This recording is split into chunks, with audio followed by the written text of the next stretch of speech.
क्या सुना भगवान कृष्ण की? भगवान का विवाह हुआ। किसका हुआ है? किसके साथ? जोर से बोलो। रुक्मणी मैया के साथ। अच्छा, भगवान को एक विवाह भाव हो तो बताएं। ऐसे तो 16,108 भाई।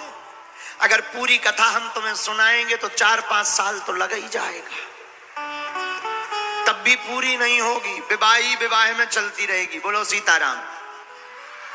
तो हम आपको भगवान के मूल विवाहों की चर्चा। 8 पटरानियां हैं भगवान की, 16,100 रानियां हैं। 8 पटरानियों में प्रथम विवाह भगवान का हुआ रुक्मणी मैया के साथ। बोलो सीताराम। 8 पटरानियां कौन कौन? रुक्मणी, सत्यभामा, मित्रविंदा, लक्ष्मणा, जाम्बवती, कालिंदी, सत्या। ये सब भगवान की 8 पटरानियां हैं।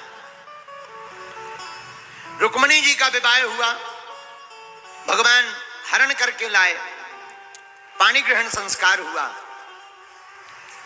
इन्हीं रुक्मणी जी के गर्भ से प्रद्युम्न जी का प्रकट जन्म हुआ। प्रद्युम्न जी कौन? कामदेव का ही रूप। भगवान शंकर के वरदान के कारण ये जो है भगवान कृष्ण के पुत्र बने। भगवान की इस लीला को भी बड़े देव रूप से, बड़े भाव रूप से सुनाया गया। आगे कथाक्रम में वर्णन आता है, जो हमने आपको शायद दूसरे या तीसरे दिन सुनाया। सत्राजित नाम का राजा था, उसका भाई प्रसेन था। राजा के पास मणि थी। भगवान ने खबर दी कि भाई मणि हमको चाहिए, परंतु राजा ने मणि नहीं दी। एक दिन राजा का भाई वह मणि पहन करके गया। कहां गया? वन में। वहां सिंह से सामना हो गया और सिंह से सामना होने के कारण उसकी मौत हो गई, मृत्यु हुई। उस सिंह का सामना जामवंत जी से हुआ और जामवंत जी ने वो मणि लेकर के अपनी पुत्री को दे दी, जिनका नाम था जामवती। आहा। राजा को लगा कि बहुत दिन हो गए हमारा भाई वापस नहीं आया, कुछ हो गया है। राजा शंका में था, लेकिन कोई पक्का सबूत नहीं था कि भाई कहां गया, किसने मारा होगा। पर राजा ने दिमाग लगाया कि भगवान को जरूरत थी मणि की, भगवान कृष्ण को। लगता है हमारे भाई का वध द्वारकाधीश ने करवा दिया, लेकिन किसी से नहीं कहा।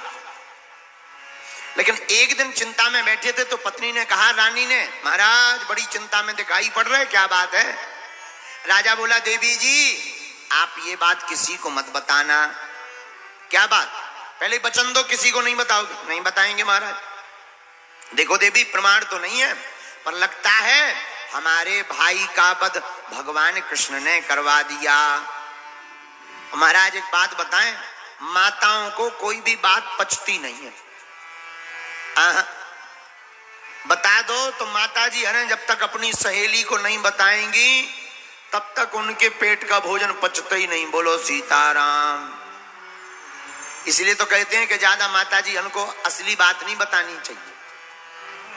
हाँ, ऐसे समझो, हमारा एक चेला है चंगीलाल। हाँ, नाम है चंगीलाल। चंगीलाल की पत्नी मुन्नी बाई। मुन्नी बाई बोली कि आप हमें कोई भी राज की बात, रहस्य की बात बताते नहीं हो, क्या बात? चंगीलाल बोला, कोई बात नहीं है, तुम उसको प्रचार प्रसार कर दोगी इसीलिए नहीं बताते। पत्नी बोली, एक बार भरोसा तो करो, हम किसी को नहीं बताएं। ठीक है, मान गया चंगीलाल। 2-4 दिन बाद चंगीलाल ने सोचा जरा देख लें ये हमारी बात को दूसरों को बताती कि गुप्त रखती है। चंगीलाल नीचे सिर डाल के बैठ गया। पत्नी आई, क्या हुआ? कुछ नहीं, परेशान है। अरे बताओ, हमने कहा था ना हम किसी को नहीं बताएंगे, बताओ क्या बात। चंगीलाल बोला दरअसल आज हम जब नित्य क्रिया करने गए सुबह पेट साफ के लिए, कौवा का पंख निकला। सुबह सुबह कौवा का पंख। पत्नी हैरान हो गई, हे भगवान पेट में कौवा को पंख कहां से। पति तो काम में चला गया, पति ने तो परीक्षा ली थी कि ये बताती किसी को कि नहीं। अब पत्नी बैठी बेचारी टेंशन में, मुन्नी बाई पड़ोसन आई, का होगा बहन सिर लटकाए क्यों बैठी। अरे बोले कुछ मत पूछो, हम बताएंगे नहीं। नहीं नहीं बताओ, हमें नहीं बताओ, हम किसी को बताते हैं क्या। तुम बताओ टेंशन क्या है, तुम्हारी टेंशन हो सकता हम हल कर दें। बोले नहीं नहीं तुम किसी को बता दो। अरे हम नहीं बताएंगे। हाँ तो तुम किसी को बताना नहीं। पता है आज पप्पू के पापा बता रहे थे कि सुबह जब फ्रेश होने गए नित्य क्रिया करने, कौवा का पंख निकला। पड़ोसन बोली हे राम, कहीं पेट में घोंसला तो नहीं बन गया। अब पत्नी बोली, मुन्नी बाई बोली अब हम क्या बताएं। लेकिन पड़ोसन ने बताया अपनी सहेली को। इसने तो बताया था कौवा का पंख, पड़ोसन ने कह दिया अरे बहन तुमने सुना। बोले क्या। वो नहीं है पप्पू के पापा जो सामने रहते हैं। बोले हाँ। बोले उनके पेट से सुबह सुबह कौवा निकला। उसने बताया अपनी सहेली को। अरे तुमने सुना। बोले क्या। वो नहीं है वो मुन्नी बाई, हाँ उनका पति पप्पू। हाँ अरे बता रहे उनको तो बहुत विचित्र बीमारी हो गई। बोले क्या बीमारी हो गई। बोले वो सुबह नित्य क्रिया करने जाते हैं तो कौवा निकलते हैं। अब कौवा के पंख से बना कौवा और कौवा से बने कौवई कौवा। इतने में उसने अपनी सहेली को बताया अरे तुमने सुना। बोले क्या। अरे वो नहीं है अपने गांव में मुन्नी बाई, हाँ अरे उसके पति को तो बहुत विचित्र बीमारी हो गई, बहुत परेशान है, बहुत टेंशन में। बोले क्या हो गया। अरे वाह उसके पति जब सुबह सुबह जाते हैं तो कौवई कौवा निकालती है। अब तो पूरे गांव में हल्ला होगा कौवों का। पुरुषों में भी बात आ गई। अब तो 2-4 पुरुष सुबह सुबह, अब पहले के जमाने में कौन घर में बनी रहती थी, बाहर जाते थे लोग नित्य क्रिया करने। लोटा लेकर के चंगीलाल जा रहा था, सो गांव के 4-5 पीछे पीछे। बोले क्या। अब चंगीलाल बेचारा सहमे के आकर ये पीछे क्यों लगे। चंगीलाल को कुछ पता ही नहीं था। अब गांव वाले तो देख रहे थे कि कौवा कितने निकला था। अब चंगीलाल नित्य क्रिया करके जब आया, गांव वाले बोले काय भैया बहुत दर्द हुआ होगा, क्यों कौवा निकले। एक बोला है कहते क्यों। वो देखो अच्छा किस्मत की बात कि एक कौवा पेड़े पे बैठो तो भैया ये है। एक बोला भैया गौर से देखो अभी भी गीला है, अभी अभी का है, अभी अभी का है, गीला है। दूसरा बोला भैया तुम्हें एक दिख रहा हो, हमें तो 2 दिखा रहे हैं। चंगीलाल बोले आखिर हो क्या गया, क्या मामला है, कौन 2 दिखा रहे, कौन गीला है। अरे बोले यार भैया जो बताओ ये बीमारी कितने दिन से। चंगीलाल बोला कौन सी बीमारी। इतने में किस्मत की बात कि एक कौवा कांव कांव करता हुआ ऊपर से निकल गया। गांव वाले बोले जोइया। चंगीलाल बोले हुआ क्या। बोले हमने सुना आपके पेट से कौवा निकलते हैं। चंगीलाल बोले पागल हो गए क्या, एक भी कौवा नहीं निकला। बोले हमने तो सुना है। चंगीलाल को याद आया हे भगवान कौवा का पंख कहा था उसी की कौवा बन गए। उस दिन से चंगीलाल ने कसम खा ली कि लौट के घर पे कोई भी बात नहीं बताएंगे। वही हुआ सत्राजित राजा के साथ। अपनी पत्नी को कहा लगता है हमारे भाई का वध द्वारकाधीश ने करवा दिया, लेकिन नहीं पत्नी को बताना नहीं है, लेकिन बता दिया। पत्नी ने अपनी सहेलियों को बता दिया। धीरे धीरे महाराज पूरे नगर में हल्ला हो गया भगवान चोर हैं और भगवान ने ऐसा ऐसा किया। भगवान उसी का सत्य जानने के लिए बन गए। वन में जाकर जामवंत जी से 27 दिन तक युद्ध किया और जामवंत की पुत्री जामवती के साथ भगवान का दूसरा विवाह संपन्न हुआ। बोलो द्वारकाधीश की जय। 28वें दिन जब भगवान पटक करके छाती पर चढ़ गए, सोई जामवंत जी परेशान होके बोले महाराज हम पहचान गए, आप ही राम घनश्याम बनकर आए हो, अब आप हमें मत मारो। क्षमा कर दिया भगवान ने। और भगवान का आहा श्री ठाकुर जी का 28वें दिन युद्ध विराम हुआ और दूसरा विवाह जामवती के साथ में संपन्न हुआ। राजा के पास भगवान आए, राजन तुमने हमारे ऊपर आरोप लगाया कि हमने तुम्हारे भाई को मारा, हमने आपके भाई को नहीं मारा है, इसका प्रत्यक्ष प्रमाण है। क्या प्रमाण है? ये तो तुम अपनी मणि लो, तुम्हारे भाई का वध एक सिंह ने किया है, हम प्रमाण के तौर पर हम विवाह करके जामवती जी को लेकर आए हैं। राजा शर्मिंदा हो गया, क्षमा मांगने लगा, महाराज हमें माफ करो। लज्जित हो गया, प्रभु अब तो हमारे पास एक ही उपाय है क्षमा मांगने का। क्या?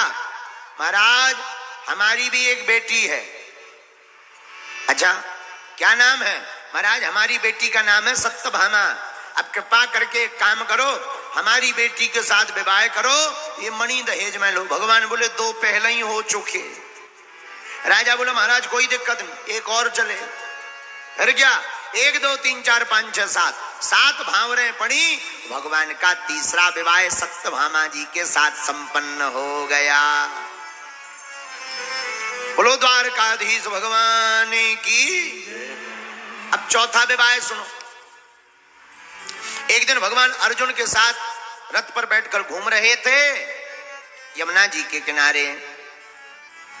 उसी समय देखा यमुना के तट पर एक कन्या तपस्या में बैठी है। आहा भगवान ने अर्जुन जी से कहा जाओ अर्जुन पता लगाओ ये देवी जी कौन है। अर्जुन जी गए, देवी जी कौन हो आप, क्या परिचय है आपका? उस कन्या ने बड़ा प्यारा परिचय दिया, अहम देवस्य सवितुर्दुहिता पतिम यक्षति विष्णुं वरेण्यं वरदं तपा परमं मास्थिता। महाराज मैं सविता की दुहिता हूं, मेरा नाम कालिंदी है। अच्छा आप कालिंदी हो जी, किस लिए विराजमान हो यहाँ? अर्जुन जी से हाथ जोड़कर बोली महाराज हम चाहते हैं हमारा विवाह द्वारकाधीश के साथ। अर्जुन जी बोले देवी जी तुम्हारी तपस्या सफल हो गई। बोले क्यों? बोले तुम जिनके लिए तपस्या कर रही वो सामने रथ पे खड़ी। तुरंत चरणों में भागी भागी कालिंदी जी आई और 1 2 3 4 5 6 7 भावर पड़ी। भगवान का एक और विवाह कालिंदी जी के साथ संपन्न हो गया। बोलो द्वारकाधीश की जय। चौथा विवाह भगवान का संपन्न हो गया। अब 5वां विवाह सुन। अवंतिका प्रदेश में उज्जैन के राजा 2 भाई थे, एक का नाम था बिंद, दूसरे का नाम था अरविंद। उनकी एक बहन थी, बहन का नाम था मित्रविंदा। मित्रविंदा नाम की बहन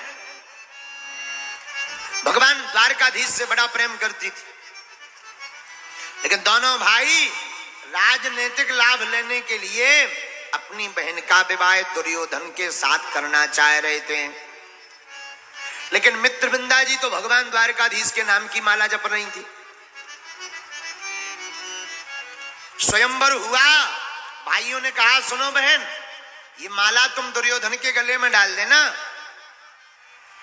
इतना कहा, लेकिन उस स्वयंवर में भगवान द्वारकाधीश भी पधारे। सोई मित्रविंदा ने कहा हमारा काम तो बन गया, माला डलनी थी दुर्योधन के गले में, लेकिन माला को डाल दिया श्री द्वारकाधीश जी के गले में। बोलो द्वारकाधीश भगवान की। लो भैया भगवान को 5वां विवाह भी होगा। अब 6वां और सुनो। भगवान बड़े लीलाधर। ठाकुर जी का 6वां विवाह कौशल देश के राजा थे कौशल नरेश, जिनका नाम था नग्नजित। उनकी एक पुत्री थी जिसका नाम था सत्या देवी। राजा ने प्रण किया जो 7 बैलों को एक रस्सी में एक साथ बांध देगा, उसी बलिष्ठ व्यक्ति के साथ हमारी बेटी सत्या का विवाह होगा। आहा, फिर क्या, बड़े बड़े योद्धा आए, लेकिन बैल भी कमजोर नहीं थे, बड़े बलवान थे। किसी योद्धा की पेट फट गौ, काऊ को मूड़ फूट गौ, काऊ को हाथ टूट गौ, योद्धा परेशान हो गए, पर बैल नहीं बंधे। भगवान को पता लगा तो भगवान को ऐसे काम करने में बड़ा आनंद आता है। सोई भगवान पहुंच गए और एक साथ बिना किसी को दिखाई पड़े भगवान ने 7 रूप धारण किए। एक पल में 7 बैलों को एक रस्सी में बांध दिया और 1 2 3 4 5 6 7 भावनें पड़ी और सत्या देवी जी के साथ भगवान का विवाह हो गया। लो, भगवान का 6वां विवाह भी हो गया। 7वां विवाह सुतकीर्ति जी की पुत्री के साथ, जिनका नाम था भद्रा।